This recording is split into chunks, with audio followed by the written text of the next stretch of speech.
From Nifty hitting new peaks to telecom relief packages, a lot happened in the week. Specific stocks such as Zee Entertainment, Zomato and ITC also saw interesting updates. Hello, I am Sushrit Sundar and you're listening to IND Money's weekly market wrap-up. Let's see the most interesting developments in the week. On Monday, the Nifty started off on a weak note, closing the volatile session with modest losses. Despite the correction, Nifty managed to end above the 17,350 mark due to buying in metals, media and IT. On Tuesday, the index closed with minor gains. Mixed global cues and macro data weighed on the index. India's retail inflation has eased to 5.3% compared to 5.59% in July. Global investors awaited important inflation data which could give hints about Fed Reserve's timing for tapering its stimulus. On Wednesday, the equity indices rallied to fresh highs. Telecom stocks were in demand after the Union Cabinet cleared a relief package for the sector. On Thursday, the Nifty extended its rally supported by relief measures announced the previous day. While the Nifty ended at a record high of 17,630, the Sensex closed the session at 59,141. On Friday, Sensex and Nifty snapped a 3-day rising streak. This is because of profit booking by investors after 3 consecutive days of gains. For the week, both Nifty and Sensex gained about 1.2%. Let's look at the biggest gainers for the week.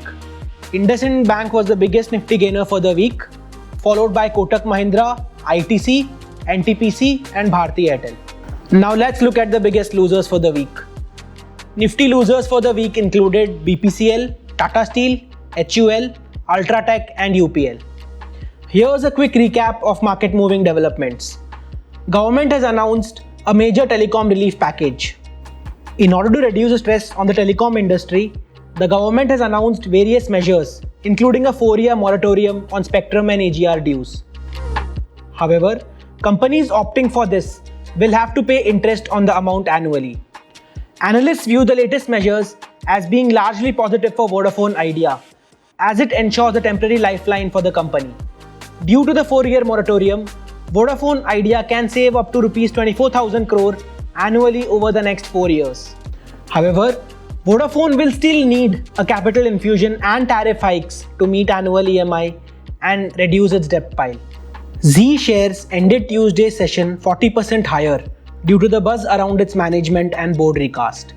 2 institutional investors, Invesco Developing Markets Fund and OFI Global China Fund, which together hold about 18% stake in the company, have called for an EGM seeking for the removal of CEO Puneet Goenka, Manish Chokhani and Ashok Kurian.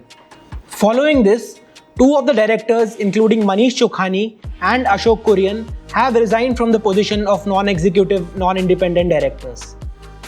Zomato shares had also been in focus over the last few days after the company's co-founder Gaurav Gupta resigned from the company. Now for some interesting news around ITC. ITC shares zoomed 7% on Wednesday, paving the way for many interesting memes.